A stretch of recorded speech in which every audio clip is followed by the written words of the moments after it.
Ever feel like you hit a ceiling? Like something's holding you back? Yeah. Well, today we're diving deep into the power of belief and how it can shape your world. Ooh, interesting. To help us, we've got Vishen Lakhiani, founder of Mindvalley. He's amazing, right? Totally. He's dedicated his life to understanding human potential, and he's sharing some eye-opening insights. I'm excited. What kind of things? We're talking productivity hacks, the link between sleep and success, Okay. and even his vision for a cosmocentric future. Wow. Sounds intense. It is. Vishen kicks things off with a big statement. He says, achieving any goal, big or small, Yeah. starts with believing it's possible. Makes sense. He even says our beliefs actually create our world. Bold, huh? It is. It's like, think about it. Have you ever noticed how you wake up Yeah. and you just know it's going to be a bad day? Oh, total. And then things actually go wrong. Yeah. It's like a self-fulfilling prophecy. Exactly. And the opposite is true, too. When you're confident and positive. You're more likely to succeed. I get it. But Vishen takes it a step further. Oh. How? He talks about hypnotizing someone Mm-hmm. into believing they're on a tanning bed Okay. and their skin actually starts to tan. Wait, what? How is that even possible? I know, right? It sounds crazy. It does. But it highlights this thing called the placebo effect. Right, the placebo effect, where your belief in a treatment Yeah. can cause real changes, even if the treatment itself does nothing. So like if you believe a sugar pill will cure your headache. You might actually feel better. Exactly. And it's not just the placebo effect. There's more. There's also the expectancy effect, where our expectations directly influence our actions. So if I believe I'm going to ace this presentation. You're more likely to prepare well and deliver it confidently. Yeah, and then I might actually nail it. Exactly. So both the placebo and expectancy effect, Show how powerful our minds are. they suggest our thoughts can actually create physical changes. Wow, so then we really do have the power to influence things. Our health, our success. Even our mood. But how do we actually use this in our lives? Like, what if we have these limiting beliefs? Good question. Well, Vishen says the first step is awareness. Awareness, okay. Like often we're on autopilot. We don't even realize. I actually believe. Yeah. So we need to ask ourselves, what stories am I telling myself? Are these beliefs helping me or holding me back? Exactly. It's like a self-check to see if those beliefs align with the reality you want. This makes me think about all those times I've talked myself out of something because I didn't believe I could do it. It happens to all of us. But the good news is we can change those beliefs. Okay, so our beliefs are powerful. They can actually shape our reality. Yeah. But how do we translate that into results? Like, how do we become more productive? Vishen has some cool ideas about that. He calls it the productivity trifecta. Ooh, a trifecta. Sounds interesting. It is. And the first element might surprise you. Sleep. Sleep. I thought it was all about hustling and burning the midnight oil. Right. That's what we're told. Yeah. But Vishen says prioritizing sleep is key for productivity. So it's not just about getting more sleep. No, it's also about quality, understanding your sleep patterns. Okay. And how do we do that? Well, there are tools like the Aura Ring or Whoop. Those wearables that track your sleep. Yeah, exactly. They give you insights into your sleep cycles. Interesting. So optimizing sleep is the first part of the trifecta. What's the second? Supplementation. Vishen believes that certain supplements... Supplements. I'm a bit skeptical about those. Understandable, there's a lot of hype in that industry. Right. But Vishen recommends a modified form of caffeine. Oh, caffeine. Yeah, it's called Parentin. It gives you focus without the jitters. Oh, that's cool. I hate those caffeine crashes. Are there other supplements too? A few. Alpha-GPC for memory, L-theanine for relaxation and focus. Okay, but supplements should be a complement, not a replacement, right? Absolutely. You got to address diet, exercise, stress management. The whole picture. Makes sense. Okay, so we have sleep, supplements. What's the third element? Right. What's the third part of the productivity trifecta? This one might really surprise you. It's strong friendships. Friendships. I thought we were talking about productivity, not socializing. I know, right? It seems counterintuitive. It does. But there's a strong connection between social connection and well-being. So having good friends actually helps me get more done. Exactly. When you feel connected, you're less stressed, more resilient. Makes sense. I put so much energy into work relationships, but often neglect my friendships. It's easy to do, but Vishen suggests setting goals for friendships, just like anything else. Goals for friendships. Interesting. How many friends do I need, though? Is there a number? Well, he talks about the Dunbar number. Dunbar number. It suggests we can maintain about 150 close relationships. Wow, 150. That seems like a lot. It does. It doesn't mean you're best friends with all of them. Right. It's about having a diverse network that gives you a sense of belonging. Okay, so quality over quantity. Exactly. Invest in relationships that nourish you, that contribute to your well-being. It's making me rethink my priorities, that's for sure. It's a good thing to reflect on. Now, ready for another mind-blowing idea? Might on me. Vishen says we can actually craft our identity through belief. Craft our identity. Wait, so you're saying we can choose who we become just by changing our beliefs? It's radical, right? But think about it. Our beliefs shape our thoughts, our actions. And ultimately our experiences. Exactly. So if we consciously choose our beliefs, we're essentially designing who we want to be. It's like fake it till you make it, but on a deeper level. Yeah, it's more than pretending. It's about cultivating beliefs and behaviors that align with that identity. So if I believe I'm a confident speaker, You'll start acting like one, preparing more, taking more risks. and eventually I actually become a confident speaker. Precisely. It becomes a self-fulfilling prophecy. And Vishen has a study to back this up. Oh, really? It's about teachers' expectations and how they impact students' performance. So if a teacher believes in a student, That student is more likely to succeed. exactly, it's like their belief creates a reality for that student. Powerful stuff, right? It shows how our beliefs, and even the beliefs of others, Can shape our reality. It's all so fascinating.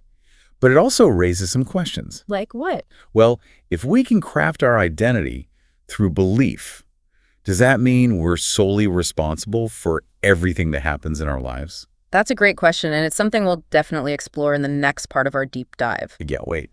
We'll also delve into Vishen's thoughts on group consciousness and how it shapes our beliefs and behaviors. Sounds intriguing. Stay tuned, listeners. So before the break, we were getting into this idea of like crafting our identity. Yeah, through belief. Right, through belief. It's a pretty wild thought. It is, well, yeah. But Vishen doesn't just stop at the individual. Oh. He takes it to this bigger idea of group consciousness. Okay, group consciousness, how does that work? Well, he says it can shape societal issues. Interesting. He even says oppressed groups can, kind of unintentionally, contribute to their own oppression. Through shared beliefs. Yeah, like these beliefs can become almost self-limiting, even if they started as a way to cope. Right, like a defense mechanism. Exactly.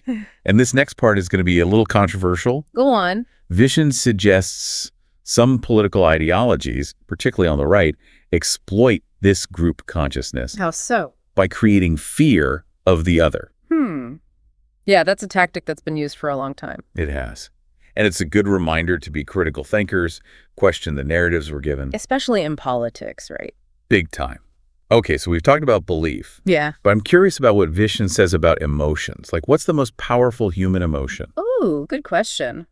What is it? Well, according to him, it's love and joy. Love and joy makes sense. Right. He says they have this ability to lift us up, connect us to something bitter. There's a lot of spiritual traditions that back that up. Totally. But what about the lowest emotions? The ones that hold us back? I guess things like fear or anger, maybe. Well, Vishen actually says it's shame and guilt. Shame and guilt? Yeah, he sees them as these heavy emotions that keep us stuck in the past. They can definitely be paralyzing. They can. But he actually has a really interesting take on anger. Oh. He says there's this thing called righteous anger. Righteous anger. Okay. Yeah, it's anger that's directed at injustice or inequality. Like a motivating force. Exactly. It could be a force for positive change. But of course, we have to learn to channel that anger constructively. Right. Turn it into action. Yes.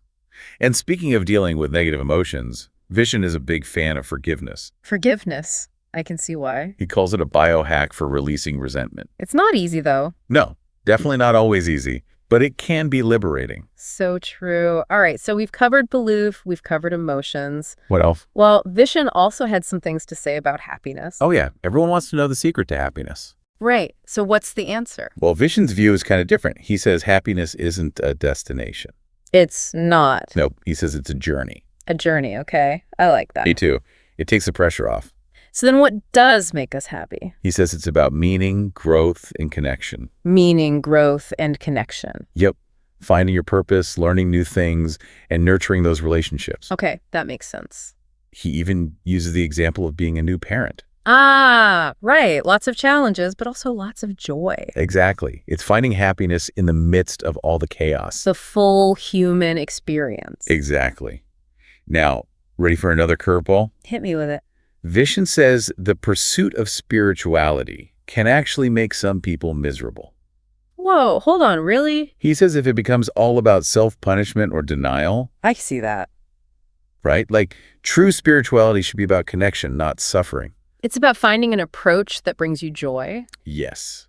And it might look different for everyone.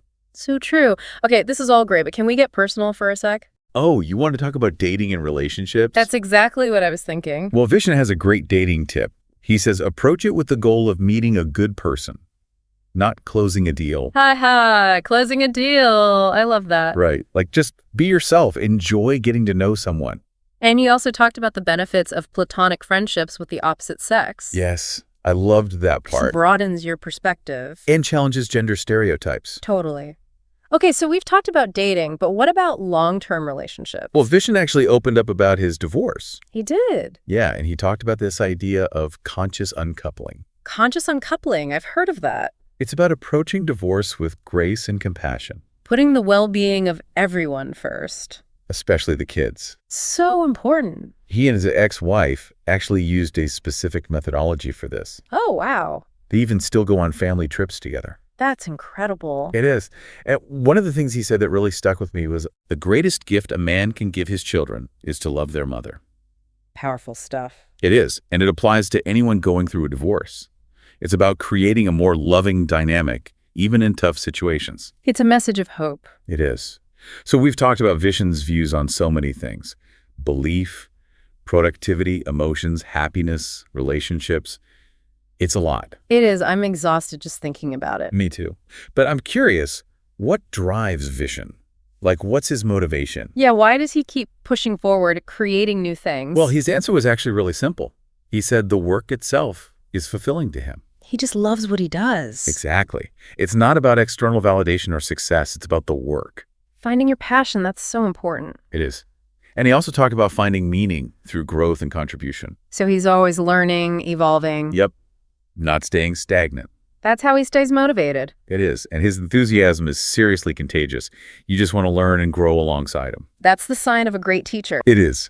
Okay, remember earlier we mentioned Vishen's vision for a cosmocentric future? Yeah, the Star Trek thing, right? Right. Well, he expanded on that a bit, talking about this shift in consciousness. The shift in consciousness. Yeah, where we move beyond these nationalistic and tribal identities. And embrace a sense of global unity. Yes. Becoming Earth citizens first and foremost. It's a beautiful vision. It is. And even though it's a tall order, he believes it's possible. We have to start somewhere. We do. So, wow, we've covered a lot of ground in this deep dive. I know, right? Belief, productivity, emotions, happiness, relationships. Even his vision for the future. What a whirlwind. It's been incredible. So what are your big takeaways? What really stood out to you? Well, for me, one of the biggest things was this idea that our beliefs truly shape our reality. It all starts there. It does. Mm. And that we have more control than we think. Yeah, it's empowering. It is. Another thing was the importance of social connection. Making time for those friendships. Yes. And finally, I was super inspired by his vision for a cosmocentric future. That sense of global unity. It gives me hope. So much to reflect on. Seriously. Okay, listeners, we're going to take a quick break. And when we come back, we'll wrap up this incredible deep dive with Vishen Lakhiani. We're back, diving deep with Vishen Lakhiani. We've covered a lot, from the power of belief to his hopes for a more connected world. It's been amazing. You know, one thing that keeps coming up is this idea of personal responsibility. You're so right. He really emphasizes that we have the power to shape our lives. Starting with our beliefs, right? Exactly. We're not just victims of circumstance. We're creators. He even says we can craft our identity through belief, which is pretty wild. It is wild. It makes you think about, like, what beliefs are running the show in my life? Are they helping me or holding me back? Right. And questioning those beliefs we've inherited from our families, culture, even our past. Just because we've always believed something doesn't mean it's serving us. I like that. And Vishen also challenges those traditional views on happiness and spirituality, right? Yeah, he says happiness isn't about reaching some perfect state. It's about finding meaning in our everyday lives. Growth, connection. Exactly. And he questions the idea that we have to suffer for spiritual growth. Instead, finding an approach that feels joyful and expansive. That makes sense. One thing that struck me about Vishen is his energy, his enthusiasm. Oh, totally. It's infectious, right? You can tell he loves what he does. It makes me think about how important it is to find work that aligns with our passions. It's funny because earlier we talked about his dating advice, approaching it with the goal of meeting a great person, not closing a deal. Right. Uh-huh. And I think that applies to work, too. I like that connection, not seeing it as just a means to an end. But something that allows us to express ourselves, connect with others, make an impact. It reminds me of another piece of advice he shared. The greatest gift a man can give his children is to love their mother. Oh, such a powerful statement. It is. It's about modeling healthy relationships, showing love. Absolutely. So as we wrap up, what are some key takeaways for our listeners? Well, first, remember your beliefs shape your reality. Choose beliefs that empower you. Love that. And second, Prioritize your well-being. Sleep, nutrition, connections. those things matter. They do. And finally, you have the power to create the life you want. It all starts with belief and taking action. It does. What would your ideal life look like? A life filled with meaning, growth, connection. I hope our listeners will think about that. Me too. And if you're looking for tools and resources, check out Mindvalley. They have courses, programs, events to help you unlock your potential. It's been an incredible journey exploring Vishen Lakhiani's world. Thanks for joining us on The Deep Dive.